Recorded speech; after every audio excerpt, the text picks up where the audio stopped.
السلام علیکم ورحمۃ اللہ وبرکاتہ۔ پیارے دوستو، میں یوسف ملک دعوت جنت کا راستہ چینل کی جانب سے آپ کی خدمت میں۔ دوستو، کبھی کبھی اللہ رب العالمین اپنے بندوں پر ایسے حالات ڈال دیتے ہیں کہ بندہ چیخ اٹھتا ہے، کراہ اٹھتا ہے، لیکن کبھی ہم نے اپنے اعمال کی طرف پلٹ کر نہیں دیکھا کہ یہ حالات ہم پر آئے کیوں ہیں، یہ پرمصائب اور پرتکلیف دور کیوں آیا، آخر اس کی وجہ کیا ہے، جبکہ اللہ رب العزت کی جانب سے وعدہ ہے کہ اگر کسی مومن کو کانٹا بھی چبھتا ہے اور وہ اس پر صبر کرے ثواب کی نیت سے، تو اللہ رب العالمین اس کو بہترین اجر عطا فرماتے ہیں۔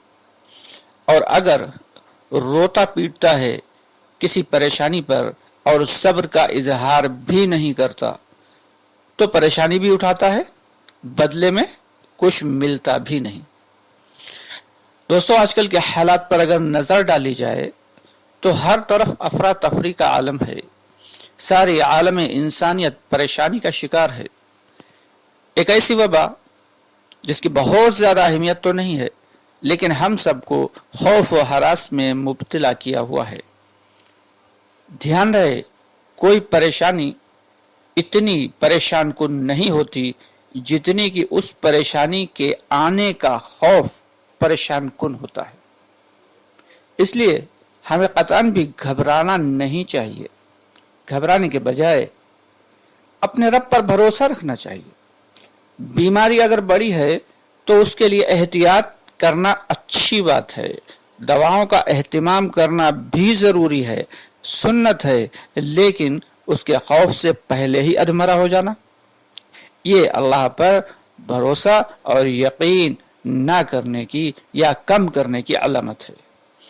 اسی طرح آج کل دعوت کے کام کرنے والوں پر بھی مصائب اور حالات آئے ہوئے ہیں، ایک عجیب قسم کے حالات جس کے بارے میں کبھی سوچا بھی نہ گیا تھا۔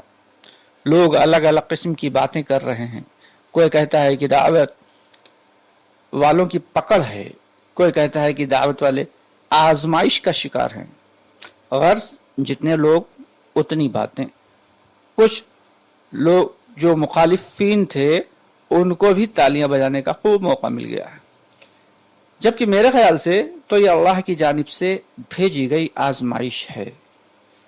اب سوچنے والی بات یہ ہے کہ آخر پکڑ اور آزمائش میں فرق کیا ہے؟ ایک بزرگ سے پوچھا گیا کہ حضرت یہ بتائیے کہ ہم کیسے سمجھیں کہ جو مصیبتیں ہم پر آئی ہیں وہ آزمائش ہیں یا پکڑ؟ تو ان بزرگ نے جواب دیا کہ اگر تم پہ کوئی مصیبت آئے، تم پہ کوئی حالات آئے اور اس کے باوجود تمہارا دل مطمئن ہو تو سمجھو کہ یہ اللہ کی جانب سے آزمائش ہے، اور اگر حالات اور مصائب آنے پر، پریشانی اور آنے پر تم بے سکونی اور بے صبری کا شکار ہو گئے اور ہائے وائے ویلا مچانے لگے تو سمجھو کہ یہ اللہ کی جانب سے پکڑ ہے۔ بڑی خوبصورت بات کہی ان حضرت نے، دوستو دھیان دینے کی بات ہے۔ اس لیے دعوت کے ساتھی جتنے بھی ہیں سب سے گزارش ہے کہ بالکل بھی بے سکونی اور بے چینی کا شکار نہ ہوں۔ اللہ رب العالمین اپنے پاک کلام میں فرماتے ہیں فَإِنَّ مَعَ الْعُسْرِ يُسْرًا إِنَّ مَعَ الْعُسْرِ يُسْرًا، کہ پہلے تنگی ہے، پھر آسانی ہے، پھر تنگی ہے اور پھر آسانی ہے۔ دوستو غور طلب بات یہ ہے کہ دیکھا گیا ہے کہ کبھی کبھی زیادہ مال و اسباب رکھنے والے بھی ڈپریشن کا شکار ہو جاتے ہیں، لگاتار عیش و عشرت میں پڑنے والے بھی بے سکونی کا شکار ہو جاتے ہیں۔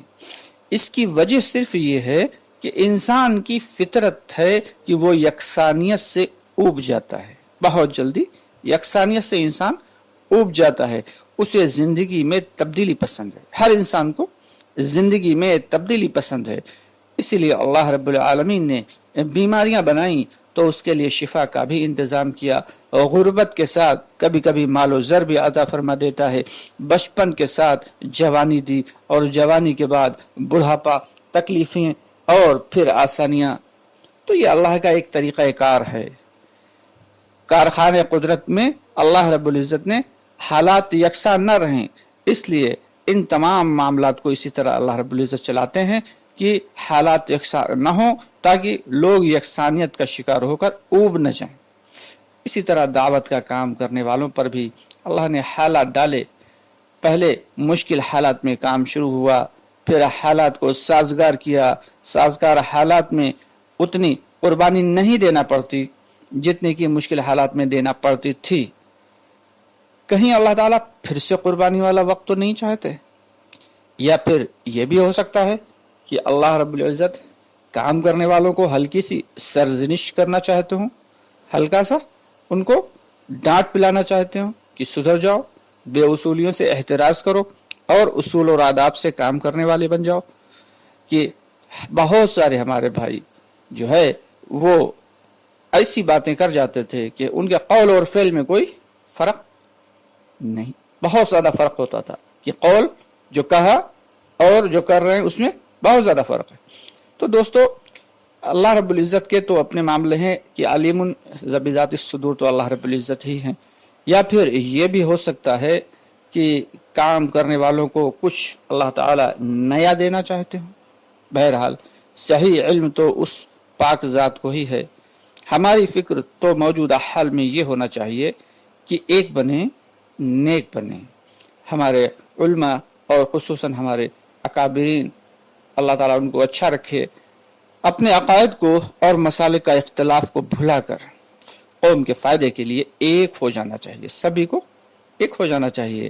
دھیان رہے کہ عوام علماء سے ہیں اور علماء عوام سے ہیں۔ اس کے علاوہ ہر خاص و عام کو اللہ کے سامنے سر بسجود ہو جانا چاہیے اور دعا استغفار کی کثرت کرنا چاہیے کہ سارے مسائل کا حل تو یہی ہے کہ کیسے میرا رب مجھ سے راضی ہو جائے۔ رب راضی تو سب راضی، رب روٹھا تو جگ روٹھا۔ اس کے ساتھ ہی دوستو ودا لیتے ہیں، انشاءاللہ بہت جلد آپ سے پھر ملاقات ہوگی۔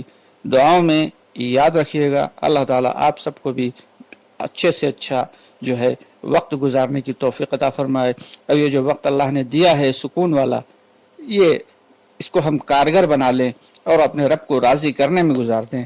ایسا ہم سب دعا اپنے لیے بھی کریں اور اپنے ساتھیوں کے لیے بھی۔ چلتے چلتے آپ سے گزارش ہے کہ چینل کو سبسکرائب کر لیں اور آل آپشن والا بٹن کو ٹچ کر دیں تاکہ ہماری ہر ویڈیو کا نوٹیفیکیشن آپ تک پہنچتا رہے، اور ہاں، ہماری ویڈیو کو شیئر کریں اور لائک کریں تاکہ زیادہ سے زیادہ لوگوں تک دین کی بات پہنچے۔ اللہ تعالی ہم سب کو نیک اعمال کی زیادہ سے زیادہ توفیق عطا فرمائے۔ انشاءاللہ جلدی ملاقات ہوتی ہے۔ السلام علیکم ورحمۃ اللہ وبرکاتہ۔